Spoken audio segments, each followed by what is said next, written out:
राज्याचे मुख्यमंत्री देवेंद्र फडणवीस यांचा उद्याला वाढदिवस आहे आणि भाजपचे पदाधिकारी आणि नेत्यांनी होर्डिंग बाजू करू नये अशा प्रकारच्या सूचना आहे।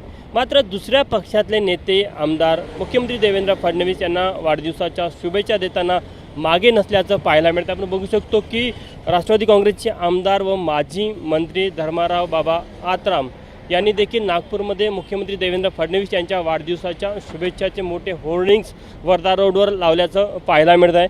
खरं तर उपमुख्यमंत्री अजित पवार यांचा देखील वाढदिवस आहे, त्यांचे देखील शुभेच्छाचे होर्डिंग धर्माराव बाबा आत्राम यांनी लावले। मात्र मुख्यमंत्री देवेंद्र फडणवीस यांचा जो होर्डिंग इथे आपल्याला पाहायला मिळत आहे जे धर्माबाबा आत्राम यांनी लावलं, निश्चितच तो राजकीय चर्चेचा विषय आहे। कारण की उद्याला मुख्यमंत्री हे गडचिरोली जिल्ह्याच्या दौऱ्यावर आहे, तेथे एक मोठ्या प्रकल्पाच्या लोकार्पणामध्ये देखील ते सहभागी होत आहे आणि त्यातच ज्या प्रकारे अजित पवार यांच्या वाढदिवस असताना अजित पवार यांच्या वाढदिवसासोबतच मुख्यमंत्री देवेंद्र फडणवीस यांच्या देखील शुभेच्छा धर्माराव बाबा आत्राम यांच्याकडनं दिल्या जात आहे। त्यामुळे निश्चितच कुठेतरी जे विदर्भातलं राजकारण आहे ते कोणत्या वळणावर जात आहे ते आपल्याला पाहायला मिळत आहे। कारण की सर्वांना माहीत आहे की धर्माराव बाबा आत्राम आणि प्रफुल्ल पटेल यांच्यामध्ये वितुष्ट आहे। त्यामुळे कुठेतरी एक वर्ग असा आहे जो कुठेतरी काही अंशी राष्ट्रवादी काँग्रेसच्या अंतर्गत राजकारणावर नाराज आहे। त्यामुळे कुठेतरी धर्माराव बाबा आत्राम यांनी पर्यायी मार्ग शोधून ठेवला का हा देखील एक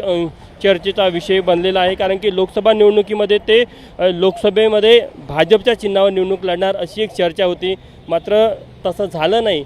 मात्र ह्या होर्डिंगच्या माध्यमातून कुठेतरी धर्माराव बाबा आत्राम यांची मुख्यमंत्री देवेंद्र फडणवीस यांच्याशी किती जवळीक आहे हे आपल्याला पाहायला मिळत आहे। कॅमेरामॅन मिथुन आत्मनेसह तुषार कोहळे, एबीपी माझा, नागपूर। एबीपी माझा, उघडा डोळे बघा नीट।